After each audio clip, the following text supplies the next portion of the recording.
This week's podcast is sponsored by the Embroiderers Guild of America and Avlia Folk Embroidery. Becoming an EGA member will open doors to a whole new world of needlework projects and techniques. Join today through your local guild or as a member at large, and consider a holiday gift of a membership to your favorite stitching companion. At egausa.org, be sure to check out a new slideshow for members called Moose Hair and Beads, a look at Native American embroidery. It's a fascinating study of the stunning art created by Native Americans. And that's just one of several slideshows offered on the EGA site. There are several new online classes starting soon, and don't forget that the number of seats for the very popular virtual lectures will be increased dramatically in 2023, giving more people a chance to enjoy these terrific presentations. Consider joining the EGA at egausa.org today. You'll be glad you did. Also sponsoring this week's show is Avlia Folk Embroidery at avliaembroidery.com. In November, designer Krista West is having her annual thank you sale. The code THANKYOU22, that's thank you and the number 22, will get you 20% off of Avlia offerings site-wide. This is a tremendous opportunity to purchase some of the popular classic designs such as Mediterranean Floral, Pelapuli, and the Salerno Tile Bit Kit. It's also a chance to save on Krista's very popular new cushion designs and the new embroidery designs, especially Mira Medallion and the stunning Athenia Palmette Kit. Keep in mind that if you buy a kit, you receive everything you need to do the project, including the new beach hoops, which are excellent for holding your project while you stitch and for displaying after you're finished. Don't miss the big November thank you sale at avliaembroidery.com. And now on to our show with Cecilia and Kiana from the School of Needlework for Disobedient Women.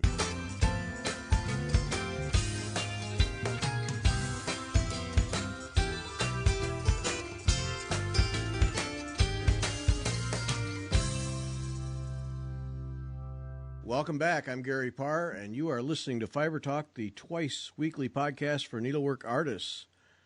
Our artist this week, from the School of Needlework for Disobedient Women, we have Cecilia Roden. Cecilia, welcome. Hello. And Kiana Majoub. Kiana, welcome. Hi. All right. Now, this title alone, the name of the school alone, all kinds of things come to mind here. So, but this is just one of the neatest programs that I've heard of for using needlework. So, all right, so let's just start with, where does the School of Needlework for Disobedient Women, where's that come from? We kind of wanted people to see that name and be taken back a little bit. Well played. We kind of wanted people to stop and be like, wait, what? What is this? We were going for attention grabbing. Honestly, yeah. And it fits, though, because the history of needlework and the history of women are one thing. And, you've taught women skills to manage a household, and then they use them to embroider stories and stitch suffrage banners and do things for themselves, which was frowned upon. So the name fits historically. Yes. Yeah, there's plenty of stories about banners and everything else. Yes. Yeah, plenty of them. So that, all right. So the name works. It gets the attention. No question about that. But now let's just, I want to learn what you guys do needlework wise, but let's talk about this whole program that you've put together to help young ladies. And where did this come from? How does it materialize? And just tell us a little bit about it. So this actually came up back in 2019. Cecilia and I attended a workshop for grant writing for Arts Meets Activism with the Kentucky Foundation for Women. And after some talking and brainstorming, we decided we really wanted to bring something to our community that could give back to it and give to an area that usually does not get much attention in our town. Yeah, teen girls are probably the most underserved of the youth demographic. There was really nothing for them. There's team sports and scouts, but if somebody is not more of a physically active person, they're completely left out. And we've always found that the one, joining factor of everybody who's not into sports loves art. Everybody can participate. And tell a little bit about the town. What do we have for demographics, and what are we serving? What kind of community are we serving here?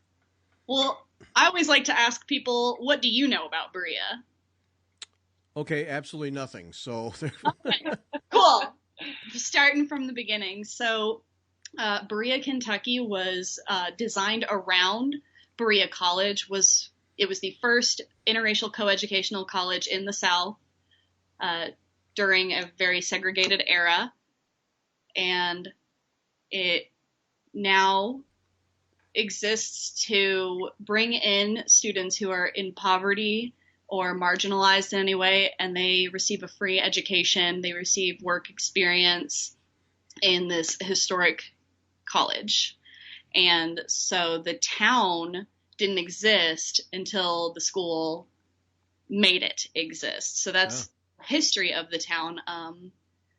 As of today, it's still quite small, about 15,000 people. It's still 91% white, and our poverty rate is just over 20%.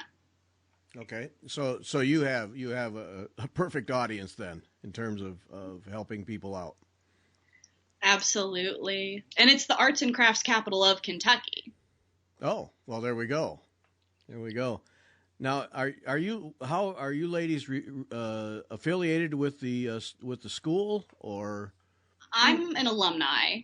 And then I actually just grew up here in Berea. So Cecilia graduated a couple years back, and then I've been here for over 20 years. So we both have different ties to our town. Yeah, okay. So we do a little brainstorming and we say, hey, we need to help some people. Yeah. We need to help some people, and we need to learn how to be artists who are able to pay themselves. We wanted to not only make a career of it, but lead by example to young girls that you can make a career of it, that you don't have to, have a conventional job, or they don't see a whole lot here in terms of examples of successful women. You've got your teachers, you've got your nurses, and that's no shade towards anybody. Those are very important. But when that's all that they see, they're not getting a good picture of all of the opportunities available to them. And nobody's teaching them that sometimes you have to make your own opportunities. Yeah, I think we probably could stand a little more of that kind of education. Yeah. How does so art is gonna be the common denominator. How does it become art in the form of needlework? It's cheap and it's accessible, and it is something that probably every girl who comes and walks through the doors can trace back to someone they know really well in their family, someone they look up to. It's unifying and accessible, which is very important. You've got $5-6 of investment, and you can make so many things. As opposed to a palette full of painting oils and canvases, yes. So did you start out by defining, because you're serving 12 to 17-year-old teen girls, you got a university there. What makes you go with high school age as opposed to college? In our community, this is the age range that there's really not much left for them to do. Summer camps around here typically go to about 11 years old, and then everything else is for college students if you don't have a high school related activity. So this is truly trying to give something to an age range that just does not have much opportunity in our town, and give them a safe place to come meet like-minded people. Where the adults supervising them are not necessarily authority figures. It's probably the only place they get a whole lot of that. And we do invite older girls, like college students and such, to participate. We have not had many yet, but down the line we hope to have them join us as fellow teachers and get to be a part and serve as role models for the younger girls as well. Did you work through the high school to develop this, or did you just put it together and put it out on the board and see what happened? No, we've both worked in the high schools around here, but which gave us an idea of what was accessible to them and what was not. But this was not affiliated with the schools in any way. We did contract with teachers from the local high schools on a a 1099 independent contractor basis to consult with our curriculum, but that is not really an official affiliation with the school. It was us looking and saying, okay, we've got budget for this. How do we give back to people we also know are underpaid but are perfect to consult on this work? So we found art teachers to, instead of paying a consultant for their time, we paid a teacher who has experience with the kids in this community that we would be seeing. Okay, that makes good sense there. Yeah, and of course they can help you identify students who'd be interested, without a doubt. Yeah, absolutely. Yeah. So tell about how you tell about the brainstorming. How do you come up with this idea? I think first we sat down. We were like, what art mediums do we both do? Yeah, Cecilia and I are both artists in several different ways, but embroidery was the one thing that we both were pretty fluent in. And we kind of started doing it around the same time. Yeah, so we had about the same level of experience. And we both have a very different style of it, which is pretty unique to bring to when teaching it. So then, all right, that gives you a common denominator then. So then the next step is to figure out how can we apply this and help people. Right. It's a very easy to, once you know your stitches, sit and stitch and talk to people and build community and build connections. It's not like an intense activity like a sport or a club with an agenda. Really, you've learned the skill and you're practicing it among people who are like you. And, we're bringing kids from almost 4 different schools plus homeschool together who may not have ever met each other. And a lot of what happens in public schools is, sit down, shut up, this is not for socializing. And we wanted to give kids an opportunity to actually act their age. And without, because I understand that schools, they have deadlines to follow and they have curriculum that they have to meet, but we don't.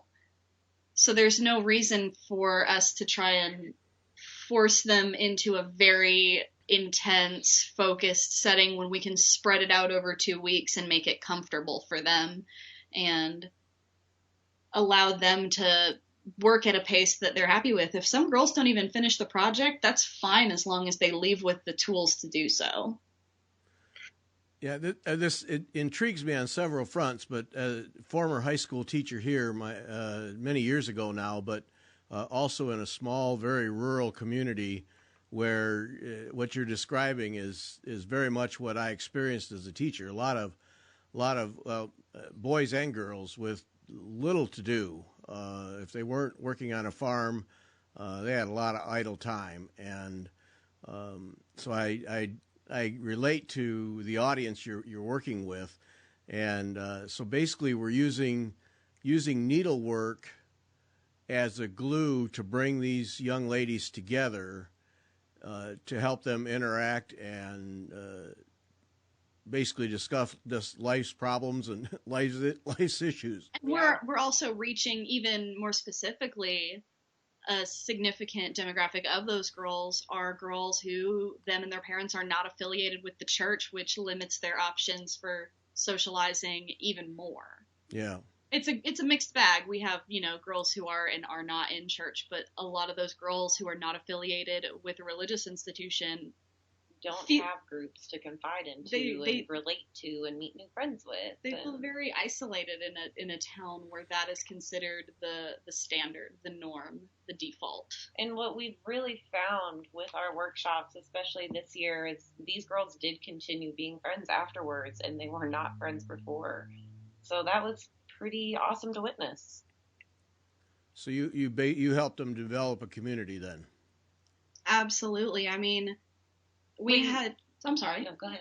We had girls who they had very uncomfortable, tumultuous home lives that they have to cope with for a few more years. And they've now met friends who maybe they can go spend the weekend somewhere else and get a little bit of a break every once in a while. Whereas those girls before, they didn't go to the same school, so they may never have met each other.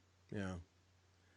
Yeah, that home life, that's any teacher can tell you how critical that is, and how it affects kids in ways that are not always seen. Yes. It's, just because it's not hitting an illegal level doesn't mean it's not still harming them in some way that they need time away. Like anybody, we all need time away from our families. right, right. So what is the program? What is the program that you put together?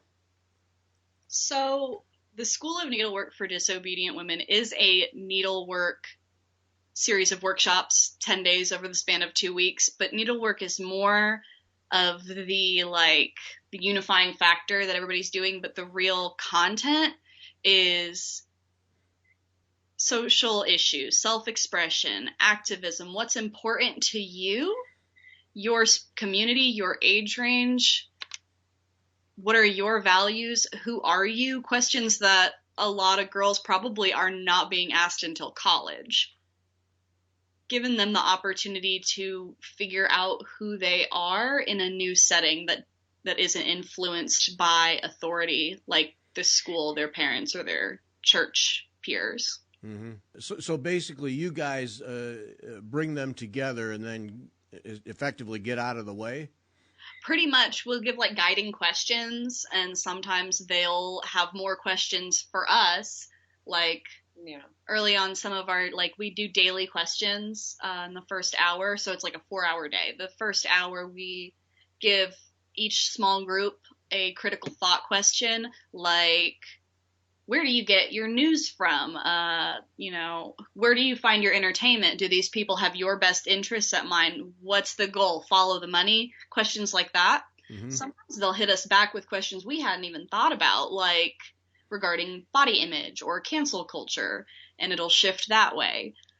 We're currently working with consultants to try and figure out how to help them take that content and put it into their art. Do we have a project that everyone does, or needle and thread and start sticking needles into ground cloth and see what happens? We don't even stitch till probably the third class. Yeah, we start the first few days off. We did a lot of just really personal digging. We created boxes that they did a collage on, and they used images that they related to, or just were simply their aesthetic, whatever they wanted to use to define themselves, and that got to be their personal toolkit. So that was a group activity. We start every day off with critical thinking questions, like CEC said, and those take up some time. And then we did needle books for a day, and we also had them make needle minders, little magnetic needle minders. So we kind of gradually went up from your basic craft, and we added a little bit more needlework every day. So we went from making your toolkit, your collage box, to making your needle minder, which you're not touching a needle and thread for, to moving to making your needle book. So now you're sewing a little, but you're not really doing many embroidery stitches. And then from there, they did a stitch sampler, which we designed based on our logo. And then after that, we went into designing our own things. And that second, the majority of that second week was working on their own unique designs. So they lead up with a lot of getting to create these personalized items that they get to keep and continue creating with. And then they really get to learn, as a group. And we actually found a lot of girls, or at least a couple of them, already knew embroidery pretty well. Oh. We're able to even show the girls how to stitch certain things, which was really just great. That's what we wanted. It was for we'd show them how to do it, and then because it's so one-on-one, you're going to have girls who are really quick and girls who take a little longer. So those girls who are really quick can help the other ones while we get certain things prepared or caught up. So we're there and we're guiding, but they're really the ones doing it. So the needlework allows them to connect and gives you another channel of interaction then. It keeps their hands busy, Yeah. It keeps them off their phones. Not that I really have a problem with that either, but it's, No, there's a lot in that. There's a lot in that off the phones. Yeah, it's helping them engage with each other, because I can't focus on anything if I'm not doing something with my hands. Every time I'm doing something at work that mostly involves me being a body in a room, I'm doing embroidery while I am that body in a room. Yeah. Many people will do knitting or something else to keep their hands busy when they can. So we The just want to provide them with something that they can not only express themselves with, but just can be doing with. really showing what it was before phones too. Yeah. People have always been doing something with their hands. So here's another option for you. Because I've always found it funny when people are like, oh, kids and their phones, they just don't want to communicate with each other. It's like, yeah, historically people are sitting on the train reading a newspaper, reading a book, finding other ways to ignore each other. Yep. There's our new line of demarcation: before phones and after phones. Okay. I like that. Yeah. So how do you market this as a needlework program or as a social gathering program? Both. Yeah, both. The way we market towards parents and the way we market towards teens are actually a little bit different too. So we're trying to catch the interest of the teens, but also the parents to show like, hey, here's an opportunity for your kids to come do something different. But we want to show the kids that it's not something boring. Right. Like we might give the parent advertisement a little bit more content about like the critical thought discussions and the historical discussions and feminism and activism, and we'll imply that a little more in our advertisements for the teen girls by maybe using images that represent those things that they might relate to instead of trying to pound buzzwords into their head. Yeah. So you did a pilot program. That was your testing ground. How did that go? What did you learn from that? Yeah, year one. So we learned a lot. We learned what really was important to teach, and we learned that we gave ourselves 1 week, and it was certainly not enough time. Not even a whole week. It was 4 days. Yeah, and every single one of our students that year left a comment at the end of the week saying, we need this to be longer. So we took that to heart, and we made it 2 weeks longer and added a lot more projects for them to do and learn. A lot of the things that we ended up doing are things we wanted to do in the pilot but could not squeeze into 4 days. Mm-hmm. So we've got this 4-day program designed that we can use if maybe we have to, travel and do a short session or have another reason to teach it that doesn't require 2 weeks. But we've got this long program that is going to be our official curriculum design. Yeah. All right, so if I sign up for this program, do I go to a school? Where do I go to participate? So we actually host the series at Rebel Studio and Lounge in Berea, Kentucky. We actually chose it really specifically too. So we could have probably gotten a free venue at the library or the extension office, but we don't want girls to feel like they're in school. We don't do kiddie crafts either. We want them to feel grown up, because that is what teenagers want. And so we rented this space that's run by 2 self-made women. So we're providing girls even more examples of successful women. It's also a music venue in the evenings. So these girls have started coming to those events too. It's getting them out of their house. It might be worth saying it's actually the only actual music venue that's consistent in town right now. So it is the gathering place. Mm-hmm. And it's helped girls and it's helped their parents connect better with their community. And it's gorgeous, and they just want to take pictures with each other in it, and they just feel comfortable. I love that you're not hauling them back to school for one more thing. Right, yeah. Exactly.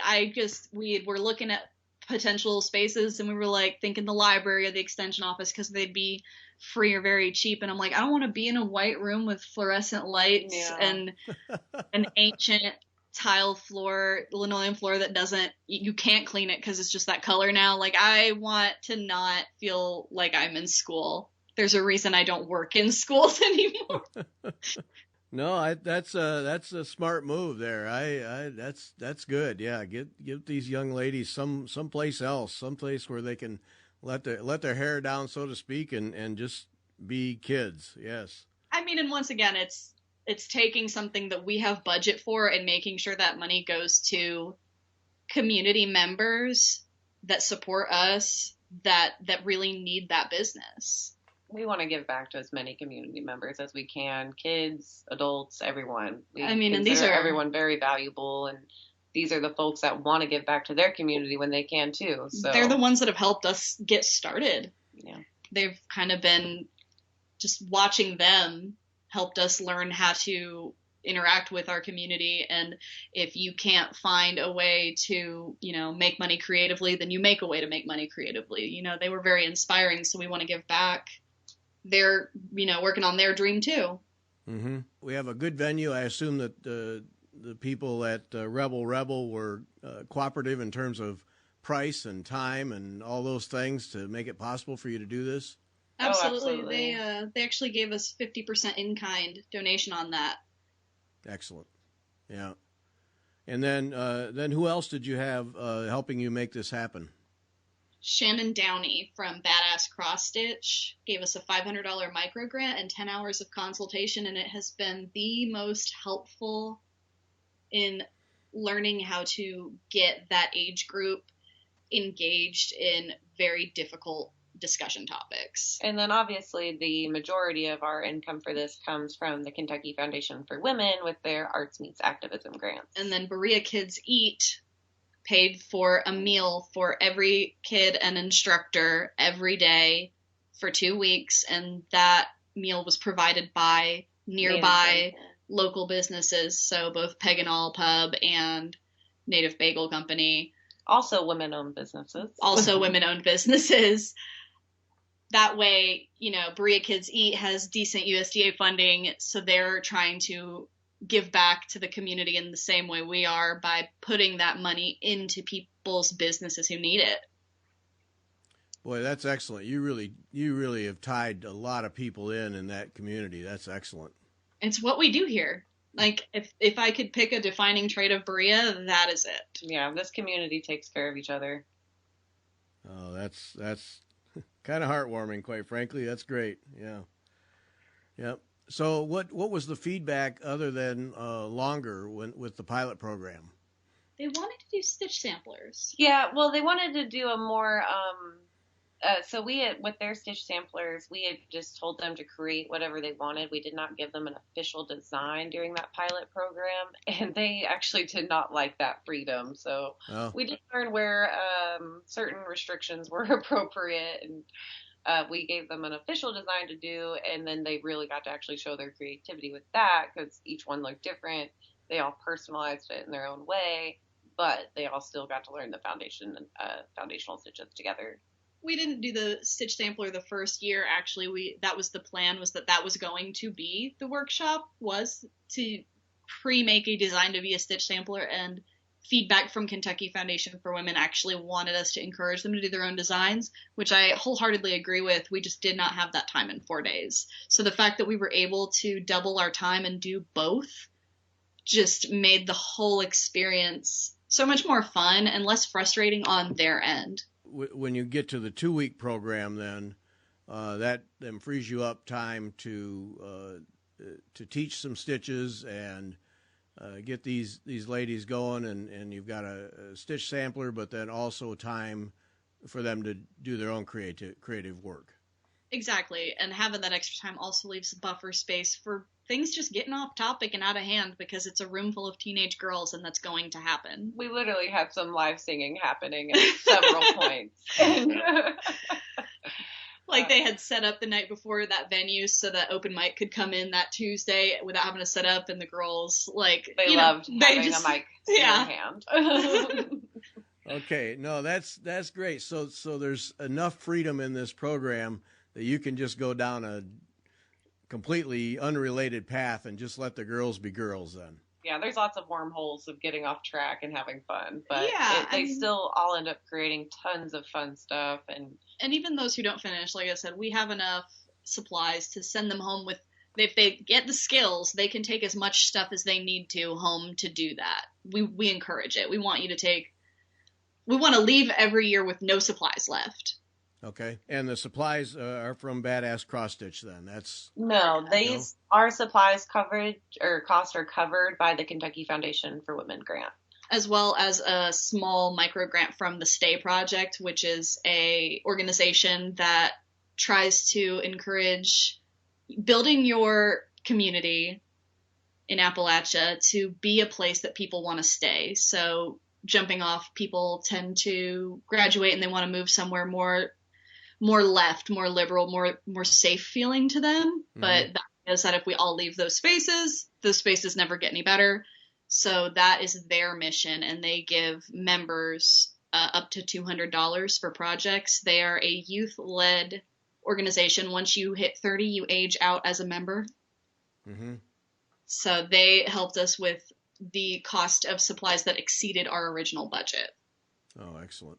Also, when you tell people that you do embroidery, you get all kinds of, my grandma died, this church lady died, do you want all of this needlework stuff? And I would say that's where the majority of the thread and fabric probably came from. Yeah.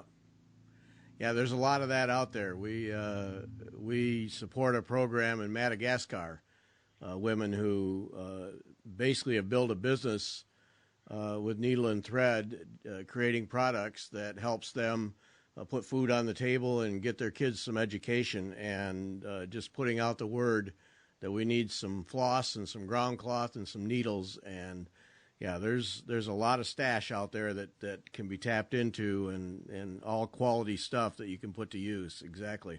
There's so much abundance. And yep. Overconsumption caused the abundance, but I'll take it anytime.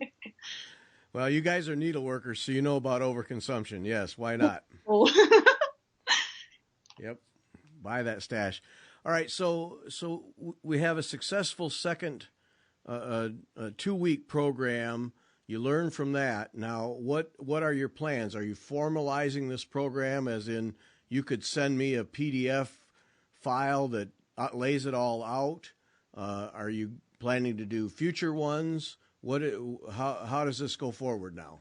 Yeah, we're working our way there. Of course, takes a lot of groundwork. We still have a long way to go with those things. Takes a lot of money. But yep. we are slowly but surely making our way there. We hope to share this program with so many other communities. And we actually just wrote a grant that we do not know if we've gotten yet, but in order to turn this into maybe a once a week after school program, not necessarily it's obviously for the kids, but it's also to help us become better at what we do, how to refine our curriculum, because if we're only seeing them once a year, we have no way to know how to improve it, and it's going to just keep taking longer and longer. So if we can get the funding that we need for that, we'll be able to hopefully release some kind of pilot program sign-up sheet at the end of next year for other communities to pilot it, test it out, see how they can adapt it to their community, and then give us feedback so we can improve it again and kind of keep working towards making it the best it can be. There's no guides out there for how to do a subversive curriculum. It's just us. Yeah. Do you see this as a school year program or a summer program or year-round? I mean, hopefully both in the end. Currently, it is just a summer program. We host it in about the middle of July. And what we would like to see it turn into is an after-school type program. We, again, want to give to this area of kids who don't have somewhere to go if they don't have, cheerleading practice or, some sort of sport-related thing after school to do. They need somewhere to go that isn't going to lead to something worse down the line. We want to give them a space where they can come create, come meet like-minded people. And I mean, I grew up in a city and we had those kind of things. And this community doesn't. This community doesn't. And all that's different is where these girls happen to be born. No, that last community I taught in, I tell you, you're just taking me back to that very thing. Because, once the guys have been selected for the basketball team and the 8 cheerleaders have been selected, all right, now what? Yeah, there's a whole bunch of other young ladies who are just sitting there with very little to offer. Yep. Yeah, and sadly our schools around here really don't have the funds to offer after school programs. So like art clubs and other type things for kids to do. And if they do, they usually only meet like once a month. So if it's not done by the schools, it's usually quite expensive. I mean, even $20 a week could be very expensive for some families. I know that when I was that age, I couldn't have afforded to pay for some kind of art camp, art club, or after school thing. Well, and that's the other thing that you're addressing that bothers me greatly is long ago when it was decided that home ec and shop and much art didn't belong in the curriculum. We need to teach reading, writing, and arithmetic, and taking that out of the school is such a mistake because there's so many students who can find their own path to adulthood and success through something other than math and science. And you guys are at least providing some way for them to connect with the arts, and that's terrific. Well, and in a way, it's taking out the arts, specifically in reference to embroidery. It's kind of a devaluing of women's work, quote unquote. So you can learn reading, writing, and arithmetic through embroidery. That's what stitch samplers were. They were to learn your letters, to form a sentence. Counting in needlepoint and cross stitch taught you math and geometry. So these are valuable core skills. We just teach them in a different way. Mm-hmm. Yep. And reinforce too. That's an excellent reinforcement of what they get in school. So, okay, now we've got an audience of a lot of needleworkers and a lot of needleworkers who are part of Embroidery Guild of America chapters and American Needlepoint Guild chapters and so on and so forth. Many of them looking to do some outreach. Is this a program that might get transferred over and made available so that those groups can use it for outreach? We would hope so. Yeah, we would love to be able to license it out maybe on a sliding scale to organizations that have the budget for that kind of thing. To help keep us going. That would be awesome. We're about to take on partnership with First Friday Berea, so we are going to become a project of First Friday Berea so that this can live on beyond us. We're going to hit a point where we're no longer relevant to teenage girls. So we want to make sure we build this in a way that it can be carried on mm-hmm. and by others. I don't know about you, but every time I get something, I love getting things perfect, and then I don't want to do them anymore sometimes. Yeah. So it's, you step back at a certain point. Maybe you've done this for 10 years, and now you're just going to be a consultant. Yeah. Mm-hmm.